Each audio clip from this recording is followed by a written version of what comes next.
Running a Fever, episode 43, No More Mr. Nice Guy. Welcome to Running a Fever. It's a Monday, first workout of the week, and I'm really looking forward to it.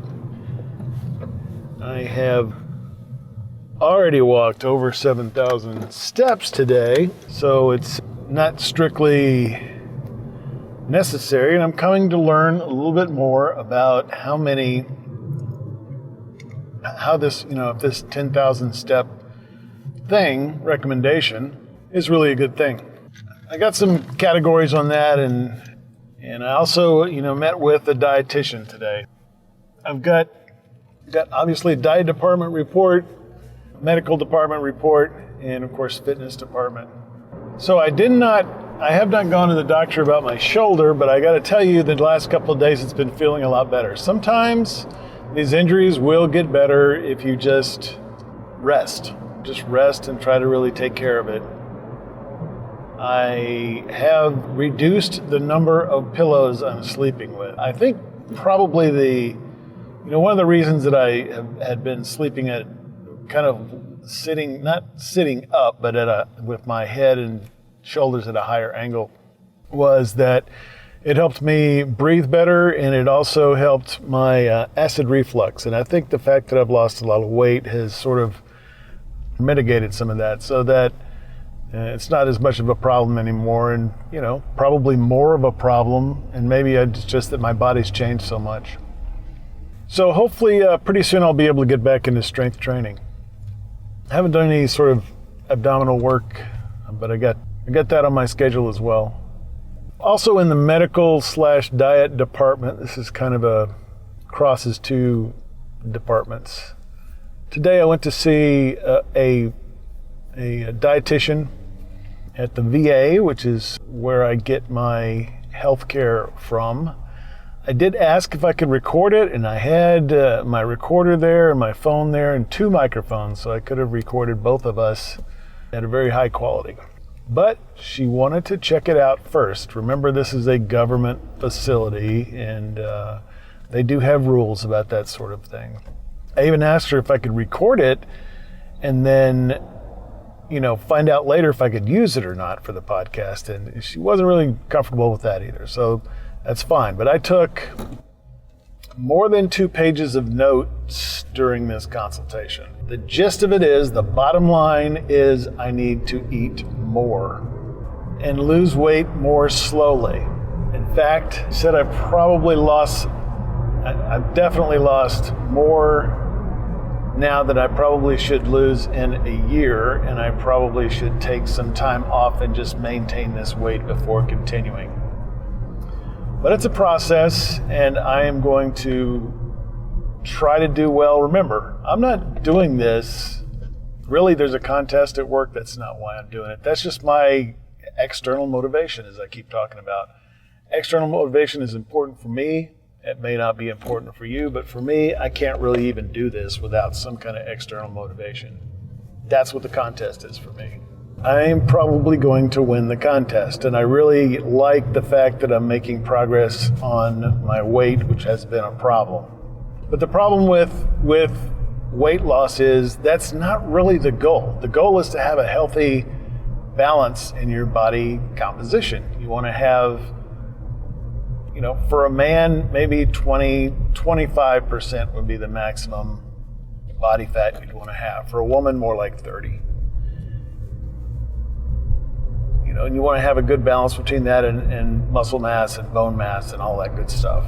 So anyway, that's the goal, and I need to get all the nutrients I need, and that's the main reason I wanted to go to this thing, was to figure out what I can put in my diet that would make me more healthy, where the gaps are. I already knew that protein was an issue, and I was trying to skew toward protein. I think there are some other areas I need to address. Like I said, there are a lot of notes on this, and there's going to probably be, there will be at least one entire podcast show on this, one entire episode on it, and perhaps 2. I may actually need 2 episodes because I really don't like these to be very long. So you can look forward to that. I need to organize the data. I didn't want to just spit it all out at you. And Today it's a beautiful, fabulously beautiful day here out at Lake Fayetteville, I gotta tell you. 48 degrees according to my car. And I'm heading out. And I'm doing my exercises, which is why I'm not talking very well, because I can't count and do anything else at the same time. But that's probably 12, just doing my little leg swings and that sort of thing. I don't have my phone with me now because I left it in the car.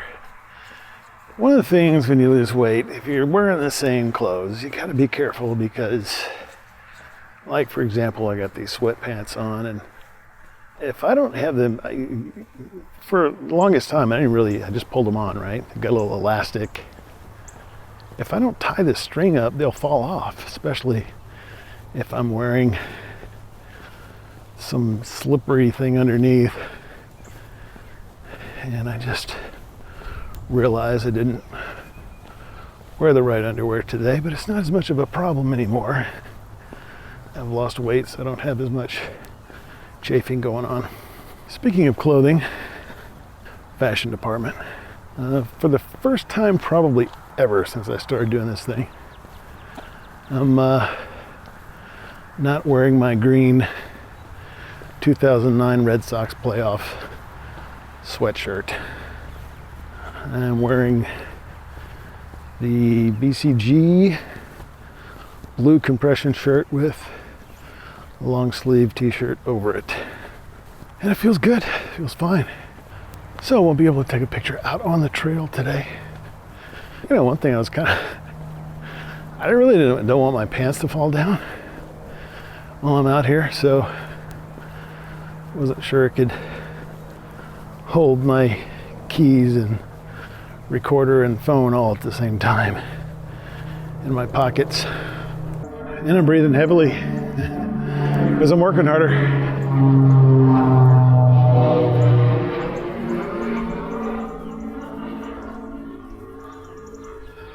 All right, this week we're going to be aggressive, okay? There's no more Mr. Nice Guy out here. I'm going to go on the hills. I'm going to go at a faster pace. And I'm still going to do that half mile. I'm going to do it 3 times. We're going to make it count, though. So this is the second time I've been on this part of the trail. It's the same place I usually start, but the other direction, which immediately starts going up and down on hills. And this is the easy part now because it's a long slope down. On the way back, it'll be a little bit different. I'm really hoping that this will help me with strength, building muscle. One really good tidbit that I got from the dietitian, understanding she's a dietitian, she's not a physician, she's not an athletic trainer, but she is a medical professional. So I respect her opinion on this, and basically I asked her the question that's been on my mind: is it harder to build muscle as you get older? And she seemed pretty sure about the fact that you lose muscle quicker and easier as you get older. And so the danger of losing lots of muscle mass during a weight loss program and on a weight loss diet is a realistic possibility. It's an issue you need to consider. But she said she didn't think there was she thought you could still build muscle mass. And that's what I'm going to try to do. I'm going to be pumping some iron, and today I'm just pumping my legs going down this hill, and we'll go back up it in a little bit. She wasn't really crazy about running, which I'd like to at least try again. I want to be very careful about it. Walking obviously is much safer. A lot of people say it's the best form of exercise. I've heard that often. But I still want to try running. I'd like to get some of this to be running. I want to get into a good rhythm of this 3 workouts a week thing. And I want to start increasing my distance of walking before I start doing any running. Because I like, for one thing, I need the half-mile warm-up before I start running. Still believe in that. If I'm only going a total of half a mile, it's not going to work out. We probably need to get back up to a mile before we start thinking about running. Feeling good today, no pain. I can feel my shoulder, but there's nothing stressing it. No pain there at all. New wardrobe, looking pretty sharp. This is mile 10 on the Razorback Greenway, and I think I'm a little beyond where I meant to turn, but I'll wait until I see the next marker. Interesting looking back on my episodes. I can't remember which one it was, but I remember it was very hard, and I was talking about how very hard it was, and I'd run an entire mile that time. I know at least that is possible, even though it would be difficult. It's beautiful in here, a lot of trees. You can still hear the busy street out there, of course, but really nice, lots of trees. Starting to see some green come back into the vegetation along the ground here and there. My front yard has been green for a couple of weeks now.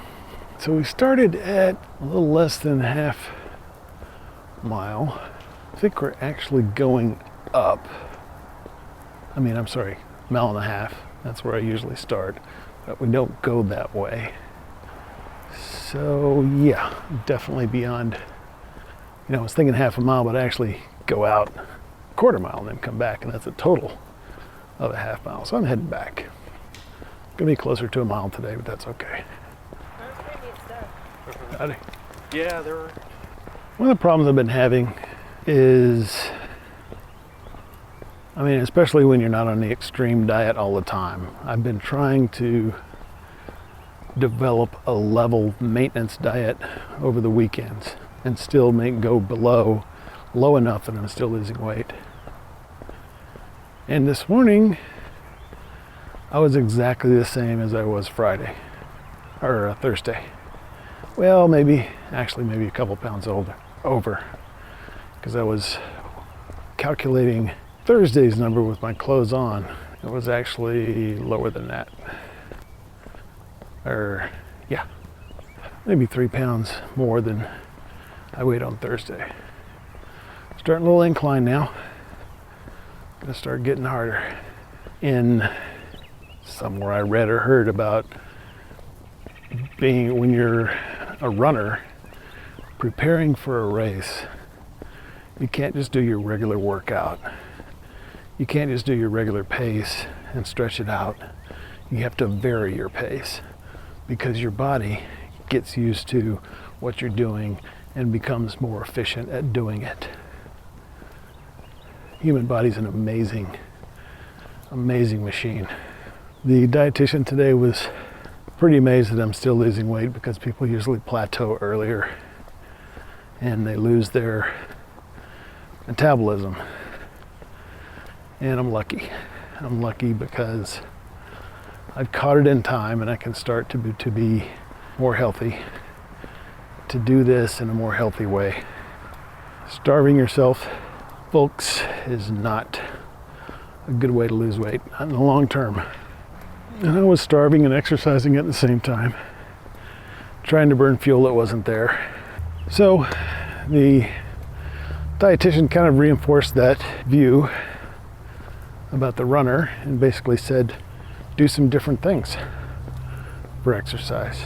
Ride a bike, play a sport, play a game, something. We always like first of all, I'm a creature of habit, probably more than most. Second of all, I like the fact that it's measurable and I can look at my progress and results from doing exactly the same thing. So a lot of these things this is change, and it's difficult. And this is like kind of said from the beginning. This is difficult, and it's going to be difficult, but it's worth it. It's worth it if you want to live as long as you can. And I do. A lot of good things going on in life right now. It's not perfect. No one's life is perfect. But it's something I want to give up just for the sake of being unwilling to change. It can be scary. So can a roller coaster. But how much fun is that? So I'm still very sensitive about different areas of my body, which is probably a good thing. I can feel just a tiny bit of discomfort in my back, my shoulder from being jostled around a little bit today. All of this. And I'm on the downhill. I've had the hard part is over. I'm going to try to pick up my pace a little bit until we turn this corner, and then we'll start to cool down. 15 minutes on the workout. I don't know how many steps. We'll have to check that later.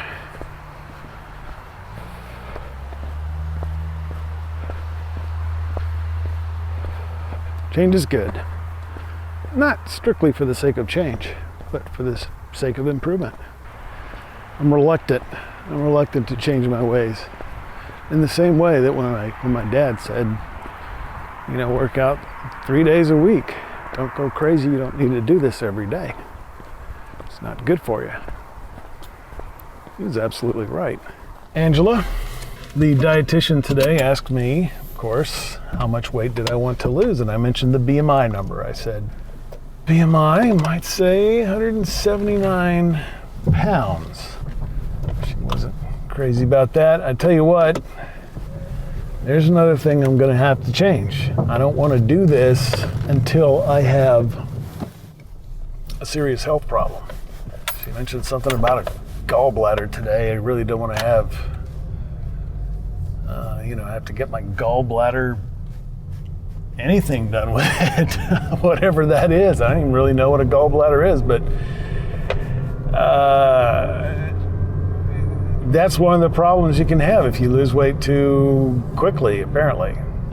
So I don't want to do that. Not about that.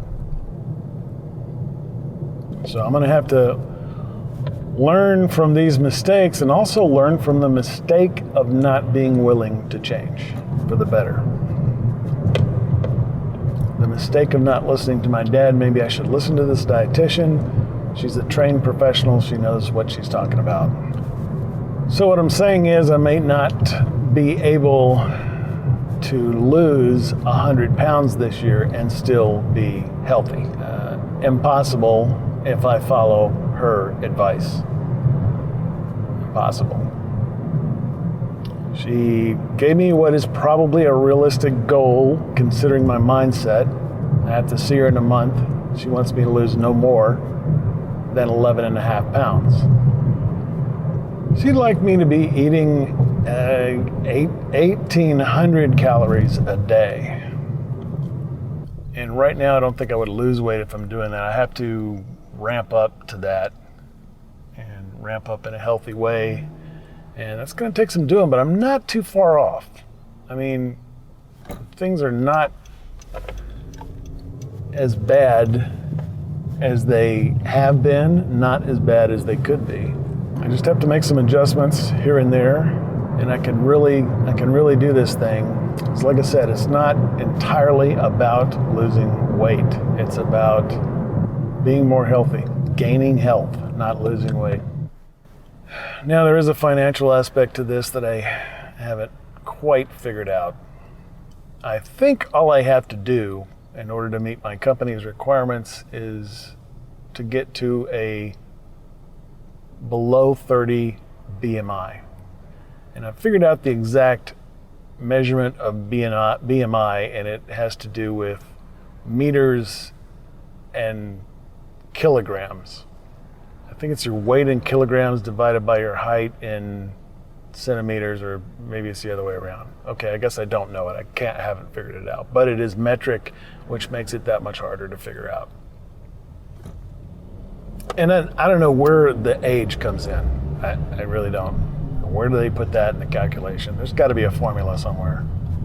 So I think my goal at a minimum should be achieving that, less than a 30 BMI, before the time when that's going to be measured, which will be later in the year. Now, I'm currently somewhere in the 30s. I don't know exactly what weight, but I know to get into the recommended range, talking about losing probably another 40 pounds, which according to my dietitian would not be healthy. So I don't know, still some questions to be answered. I'm committed to finding the answers and doing the right thing for my health. So I've still got health fever, and I hope you do too. I would love to hear from you. I would love to hear from you. One thing that I'm always starved for, that's not food, it's feedback. And I need to connect with you. So please go to the website, runningafever.com, and comment on this episode. Tell me what you think. There's a contact page there. You can send me an email, or you can just email me straight away, mail@runningafever.com. Love to hear from you. And that's all. I'll speak to you next time. This is the Plateau Podcast Network. PlateauMedia.com.